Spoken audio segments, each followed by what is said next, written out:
So most of my life I've had this phobia, like to the point where I would wake up in night sweats, shaking and freaking out. And the fear was so real that I could just feel it and I couldn't go back to sleep.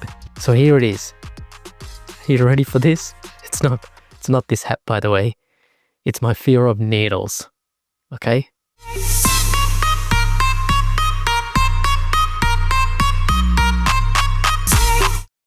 Hi, my name is Opie. I talk about health, wealth and happiness.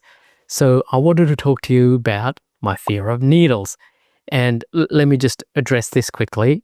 I'm wearing this because my mate Harvey told me to wear a funny hat. So here you go, Harves. So let me just give you the backstory. When I was young, I'm thinking maybe 10, 11, I fell off my bike. So how that happened was I ended up chasing these trucks. When we were young, we used to have all these trucks that would come by with all these fizzy drinks on the back. And you would basically try and chase it down, give them a couple of dollars and you get the fizzy drinks. Obviously, I didn't know what I knew back then, so we would drink this stuff. And a truck pulled up to our court. We sort of missed it and I'm like, all right, let's go get it. And neighbors and I were playing cricket outside, so he had grabbed my bike. I didn't have anything to do. I didn't have another bike, so I ended up grabbing my sister's bike, which was a tiny pink bike.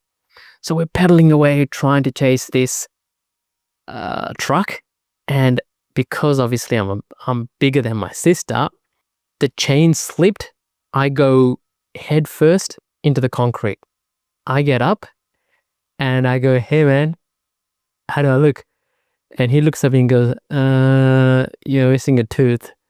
I go, "Oh man." So I ran straight home into the bathroom and I looked at myself and my front tooth had been knocked out.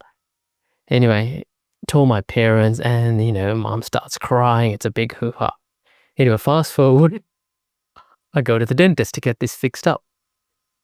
That's when it all started. So this dentist was this Russian lady. I mean, it's got nothing to do with it, but the accent's funny. So she would give me an injection, all right? And as I said, I'm about like 10 or 11. Give me an injection and goes, "Oh, sorry, I got it wrong." And I'm going, "What do you mean?" And she'd do it again. She goes, "Oh, I missed a spot again." And then again, and I'm not exaggerating, there was about 3 or 4 of them before she got them right. There was a total of about like 6, 7, 8 injections. I lost count because it traumatized me so much. My dad was in the room and I was holding his hand. It's like just squeezing the hell out of it. And this lady was just going berserk. So that episode in that dental chair just completely messed me up in terms of my fear of needles. From that day onwards, I would get all these nightmares. I would wake up, I would have a dream about me going to the cinemas and I'd sit down and a needle would prick my bottom and then I'd wake up, "Oh no, I've got AIDS" or something. So this fear ended up just developing and, I didn't get too many blood tests done when I needed to. It was just horrific.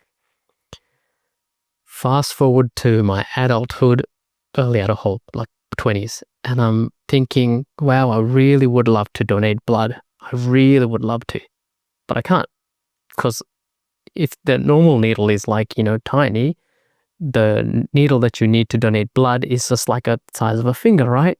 So I'm like, no, can't do it. And I fought this inside me for years and years and years. It got to the point where I go, I really want to donate blood because that's something that I could do as an individual to help other people. And it's not taking anything away from me except obviously my blood, but obviously I can replenish that. And I go, I just got to get over it. So one day I just did it. It was tough. The needle went in and it had for about 30 seconds. Not sorry, 30 seconds. 2 seconds. It was fine. It was uncomfortable afterwards, but it was fine. Since then, it's gotten easier. So the reason why I'm telling you this story is today I've donated blood again. And if you remember my earlier episode, I tried to do this several weeks ago, maybe a month and a half ago, something like that. But they knocked me back because I had a migraine in the morning and they asked me and I said yes. And they said, oh, look, you're not feeling well. Go back home. I'll leave a link to that episode down below. But the point of this is, if you've got a fear that's worth fighting, do it. I mean, I know there are people who've got fears to say spiders or mice or whatever, and I understand them. Those fears are, I guess I can rationalize them because by you overcoming that fear, there's no growth, there's no benefits to anyone else besides you.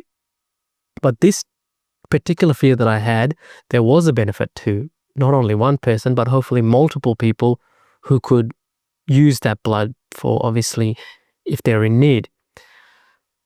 So go through your own phobias, fears that you've got.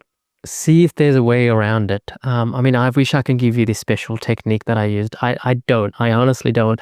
I just said, I just got to get it done. And it was extremely hard the first couple of times. Now it's actually not too bad at all. Like, because I obviously do blood tests often. Now I give blood every 3 months or so. So it doesn't faze me. But this has been years in the making. And it's all because I got traumatized when I was young. I hope you got something out of it. I hope you sort of work out what your fears are. I mean, you don't even have to think about it. You know what they are. If they're a fear that is holding you back from a growth opportunity, try your best to conquer it. Speak to a friend, speak to a colleague, and see if you can get over it. Till the next episode. Bye. Thanks for watching.